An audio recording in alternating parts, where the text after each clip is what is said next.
The 2020 NTT IndyCar Series season is around the corner now, and that only means just one thing. It means no time for some new diecasts to come out. Well, guess what? Greenlight today has unveiled on their Flickr page some new drawings and some sample releases of their new product for the 2020 season. So without further ado, let's get more in depth into what's going to go on here for the 2020 IndyCar season. This season, we're going to see almost a record number of diecasts being produced, almost about 20 or 21 being produced in grand total here. For this particular episode, we only got a few drawings in and we only got a few samples in released. We got a few samples of the Andretti Autosport cars, and we got some drawings of the cars that were already known and confirmed to be made, and other ones that are waiting sponsor approval, or ones that are waiting for, paint scheme or livery approval. Those are the ones that are going to come due at a later time. But these are pretty much the ones that are confirmed already, approved by the teams, and they're ready to be in production. Some of them already are in production, and we have pre-production samples, and some of them are probably being produced as we speak as is. So without further ado, let's get more in depth into what the 2020 IndyCar Diecast will look like for this coming season. First up in the 2020 IndyCar Series list is Joseph Newgarden's Hitachi car, and this one is almost identical to the one that ran last year, except for the fact that, guess what? Not only do we have the new aeroscreen tooling on there, but guess what? Joseph Newgarden will be piloting number 1 this year. That's right, the defending IndyCar Series champion gets the privilege of carrying the number 1 on their cockpit. This is going to be a great looking diecast. I can imagine this will be definitely selling relatively well amongst the Joseph Newgarden fandom and amongst the Team Penske fans. This is going to be a fantastic car to get, and I'm excited for this one to come out. Quite frankly, this reminds me a lot of Elio's. It reminds me of Elio's car that was in the old Aero Kit form, transformed to the new Aero Kit. This is pretty cool. I can't wait for this one to come out. Now let's go on to the next one. Boy, doesn't this give me Duracell and Diecasts Canadian Club vibes out of this one. It is Panel Awards number 5 Aero Schmidt-Peterson Motorsports car. This is a fantastic looking car. Like I said, this gives you Raul Boesel or Diecasts vibes all over the place. This is an absolutely outstanding looking car. I mean, this is probably going to be one of the hot tickets to get, honestly. Very fantastic looking car. I cannot imagine that anybody who would not want to collect this. This is an absolute beauty here. I mean, look at this. I mean, it's even got Greenlight sponsorship. It's got the Aero sponsorship on the Aero screen. I mean, look at this. I mean, this is just absolutely stunning looking car. I mean, I cannot say more enough for that. It just gives me classic throwback vibes, and anything that gives me throwback vibes is something that I'm definitely purchasing. Not much has changed on this one either, but guess what? Scott Dixon's piloting the PNC Bank car again this year, and my God, is it looking as stunning as ever. This is beautiful. With the Aeroscreen tooling on this one, you can definitely see that the livery continues on the Aeroscreen. That is what I love about this livery. It is absolutely just outstanding. Great job on all parties on this one to be made. But this one's probably going to be another hot ticket because all the Scott Dixon fans are definitely going to want to collect this one. It is definitely going to be one of those ones that's probably going to be sold out by the time the month of November hits, for the end of season sale hits. Well, it's about damn time they ditched the blue on this one and they went almost all black on this guy. This is Felix Rosenquist's NTT Data car. This is another one that's really going to be outstanding once it comes to diecast form. I mean, don't think the drawings did do its justice here. I think it's going to be, when you see in pre-production sample, that's when it's going to really, and I mean really pop. This is an absolutely outstanding looking car as is, and I mean on track at the Coda test, it looked beautiful. This is going to be a great looking car to get. I mean, I'm anticipating this to be out by the time the month of May hits, so you get it while it's hot. Just keep it with the same old paint livery here. This is going to be a nice looking livery for Will Power. It is the Verizon car, same standard one that's been run since 2016, and not much has changed at all since the 2016 IndyCar Series season when they paid the tribute to Penske for 50 years in racing, and they ran the all-silver cars with the red stripes on it.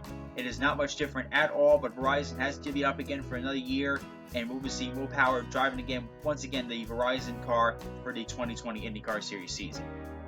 Simon Pagenaud fans like me won't give a crap that it's not changed at all this year. This is going to be another one cool-looking car to get. This is the same old Pagenaud Menards car. I don't think they'll be making a DXC car this year. DXC car did not get made last year, and I think the car will face the same fate this year. Pagenaud will be piloting the Menards car this year. Same old neon day glow yellow. That's going to be synonymous with the Menards cars as of late. And of course, you know, with the aero screen tooling, it's going to have his name on it. This is going to be a fantastic looking car for myself to get. I cannot wait for this brand new Pagano car to come in. Alexander Rossi will once again be piloting the Napa colors this year. And quite frankly, this is again one of the hot cars to get. It always seems that Rossi's cars, for whatever reason, they always sell out. It is one of the cars where I must stress enough that you absolutely have to get it as soon as it comes out, because if you don't get it right when it's hot and when people have it, well, guess what? Once it dries up, it dries up very quickly. And no doubt that this car will dry up relatively very quickly. This is going to be one of those cars again where once the month of May hits, it's going to fly off the shelves faster than it came in. So this is going to be one of those hot cars to get, but it's not going to be the hottest car for Rossi to get this year. That's right, I said it wasn't the hottest car for Rossi to get this year. We got hot pink, and the AutoNation car is going to be made this year as well. Something tells me that the drawing on here does not have the right color gray or silver on this thing. I think it's a lot darker in what's going to be real diecast form. So this is going to be a really awesome looking car. I'm so glad they're making the AutoNation car. They nailed the Jack Harvey last year, and I cannot wait for the AutoNation car to be produced this year. I know a lot of Rossi fans are going to rejoice when they see not one, but 2 Rossi cars get made this year. So it's going to be 2 cars now. We're going to have to absolutely get it the moment it comes out, because this is going to dry up quicker than I think the Napa car is going to dry out. And it's going to be one of those where it's going to be like, oh, you missed out on it? Well, guess what? Tough luck. Ryan Hunter-Reay will be piloting a similar car himself this year as well.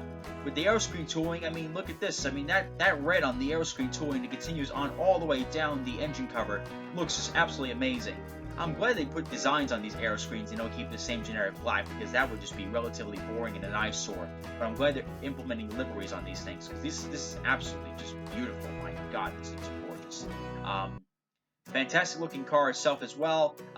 Believe it or not, we actually do have a sample of this car. We have a sample of this car and somebody else's that the drawing did not get released to this one. So we will reveal what this car looks like in actual diecast form. I begged for years for a Harding racing car to get made. Never happened. But now, since Colton Herta is now a part of the Andretti Autosport banner, it is now finally happening. I absolutely cannot believe they're making a car this year, and it's just outstanding that they're doing it, and what a great livery to have this on. Quite frankly, I miss the old Harding Racing livery, to be honest with you.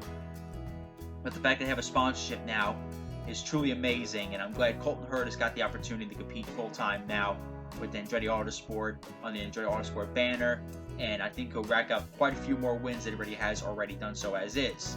And you know, this is a great looking car. I mean, the capstone livery just looks absolutely fantastic. You know, this is going to be another one of those cars where it's going to be like, once this thing hits the shelves, you better get it as soon as it comes out. Marco Andretti will be piloting the U.S. Concrete car again this year as well. You know, not much has changed at all for this car. This car, quite frankly, stayed relatively the same, minus a few decal changes. That's quite frankly enough for me to buy a 164. This is going to be a cool looking car. You know, I think this is going to be one of those cars where it's not really going to be flying off the shelves. This car probably is going to be one we can wait on. I mean, the one last year we ran at the 500 was probably the hottest seller of the year with the Mario Andretti throwback, so he's already got one big hit. So this is not going to be the next big hit. I think that this is the car that's probably good one where I guess you probably could wait on. But this is a great looking drawing. I can't wait to see this in the actual sample form. It's without a doubt one of the most iconic looking liveries on the IndyCar grid today. It is Santino Ferrucci's Sealmaster car. I am so glad they're actually making this one this year. You know, and Santino Ferrucci at the Indianapolis Motor Speedway last year had a few custom cars made for him last year. So I really wanted those to be made, but I guess what? That didn't happen. But I'm glad they're making it this year. They're making the Sealmaster car. This is one of those cars where I think it's going to be a really hot seller because Ferrucci's a hot guy on the grid. It's a hot guy with the fans. You know, it's going to be one of those cars where it's like, you know, you kind of have to get it on time because once it's gone, it's gone. So this is a really fantastic looking car. It's the same one as 4 Days last year, just a driver change on it, and of course with the aero screen onto it. So now that we've gone through all the renders, the drawings, and the designs of the cars, it is now time to dig into some samples here. And the first sample we're going to give here is the Ryan Hunter-Reay 118 DHL car. This is the 118 sample here. And as you can see, we got the full aero screen tooling implemented into this car. I don't know, honestly, I don't have a clue if it's molded onto the chassis or if it's a separate part, kind of like with the old COT wings used to be on the NASCAR diecast. I don't know if it's going to be, like I said, it's a part of the car or not, but it looks to me like it's a plastic window and probably plastic parts, I want to imagine. I can't imagine the railings are metal. I cannot imagine that at all, but who knows? Maybe they are metal. We don't know. I'm not going to know until I probably pick up the car itself. But this is actually pretty cool, and I think they really, in all reality, I think they nailed the aero screen. I mean, the fact that they got that tooling absolutely picture perfect. From the looks of it, I mean, just from the looks of the pictures, I can't really tell until I get the diecast. But it looks like they freaking nailed it. They did a great job with this one. I absolutely cannot wait for one of these cars to come out. I may have to get one in full livery just to review it, probably. That's probably what's going to happen. The next sample is one and only Zach Veach. Finally, we're getting a 118 Gamebridge car this year. Last year, Gamebridge did not order enough 118 cars, and guess what? The cars got crack canned. So guess what? This year, we're going to have cars this year, and that's one happy Ray Hall fanatic. My good friend Kyle's going to be very happy about that. So I'm glad they're making a car. Absolutely awesome. I'm glad they also still kind of nailed the cockpit as well. They still got the old Gamebridge logo on the cockpit where the driver's headrest is. The fact they put that kind of attention to detail still with the aero screen is awesome. That also kind of makes me believe also that the aero screen is a separate tool. It's not actually molded onto the chassis, which would kind of make sense if you put that much detail into it. It might be a separate part. So if you buy one of these things, you should be careful with the aero screen. Next up is Zach Veach's 164 sample, and yes, I can confirm that the aero screen is molded onto the chassis based off the looks of it with this car. There's no way in hell that's a separate part on that one. But this is a really cool one. I think, there's some minor details missing. There are some things I could probably say that they probably can improve on, such as maybe put the driver's name or put the sponsor on the aero screen. It might be too small of a decal to put on there, but maybe put the driver's name somewhere. That's probably what I would change. But as far as a sample goes, if this is the actual diecast, I wouldn't mind picking up. It is absolutely beautiful. The 164s are probably going to be the hot tickets because these things are really cool. And I'm shocked they got the aero screen on there, because I thought for the longest time that they weren't going to put the aero screen on the 164s and there's going to be a bunch of inaccurate cars. Well, guess what? Greenlight stepped up their game big time, and they put the aero screens on there, which is really cool. So that's the 164 outside of the packaging. Yes, I specifically said that car was out of the packaging. This is what the packaging is going to look like for this year. The packaging for this year is going to include the driver's face on it, driver number, the driver's name, the IndyCar Series logo, and it's going to have the design of the livery, what it looks like on each individual box. It looks like to me we're going to have individual livery box designs, which is something that we have not seen at all for IndyCar Diecasts, for as far as I remember, except for the 500 winners, of course. But this is really, really cool. The fact that they put attention to detail into the packaging like this is something that is really, really creditable. I cannot wait, honestly, to see what the other packaging is going to look like. I mean, quite frankly, this is the exact colors of the Gamebridge cars, so I'm wondering if Pagano is going to have bright yellow and red, and Will Power is going to have silver and red, and Ross is going to have pink and silver for his AutoNation car. That's going to be all to be determined here, people. So that's the 164 packaging. Let's move on to the 118s. Like the 164s, the 118s will have individual packaging itself as is too. So the packaging for the 118s is going to have individual livery base designs from what it looks like. It's going to have the driver's name on the box itself as well, of course, also on top of the box. And it's going to have the livery of the actual car from what it looks like. And we don't know what the others look like, so we can't really 100% determine that, but that's what it looks like. It's going to be awesome if each individual box has individual design to it. That's the attention to detail that I absolutely love. So that about does it for this video here, guys. I think we're going to do a lot more of these coming up here pretty soon. I enjoy doing IndyCar videos. There's there's a lot more IndyCar content I need to create, so we gotta definitely stick around with that. Comment, like, and subscribe, and this is Race Day 29 reminding you to join the fight to stop bullying. It does get better. Diecast Kid is always happy to see you.